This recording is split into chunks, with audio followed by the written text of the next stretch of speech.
what's up mga Mitsu? Welcome to my vlog. Mitsu Boys here. Samahan niyo ulit ako maglabas ng dalawang unit. Isang Triton GLS automatic at isang G4 automatic. Let's go!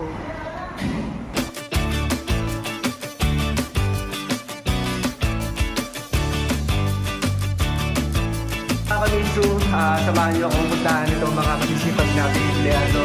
Nandito sila, si Nelpo, kasama namin again, Sir Ace, at ang masisipag natin ngayon, Carla, Mamrika, mga Mayra. Salamat!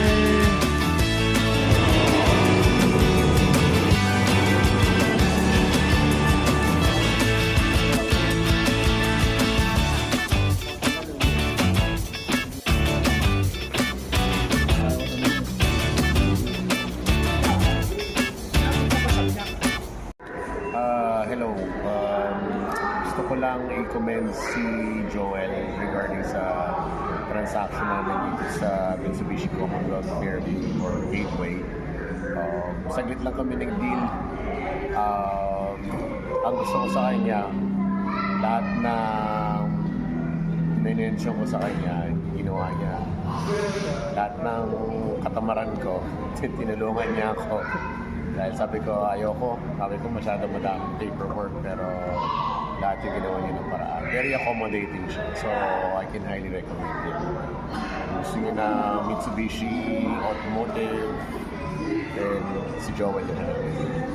Maraming salamat po, sir.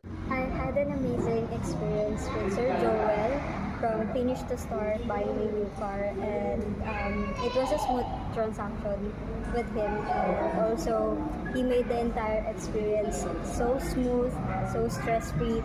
So I highly recommend Sir Joel for his honesty and professionalism as well. So thumbs up sa akin si Sir Joel. Salamat, ma.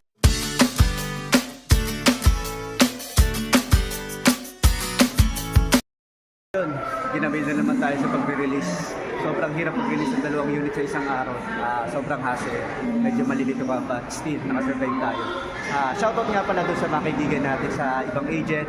Kamusta kayo dyan? Shoutout dito sa Mitsubishi Fairview, sa branch head namin na si Boss Dick, sa lahat ng managers na mababait dito at sa mga kasama ko na matulungan. Maraming salamat. See you on my next vlog.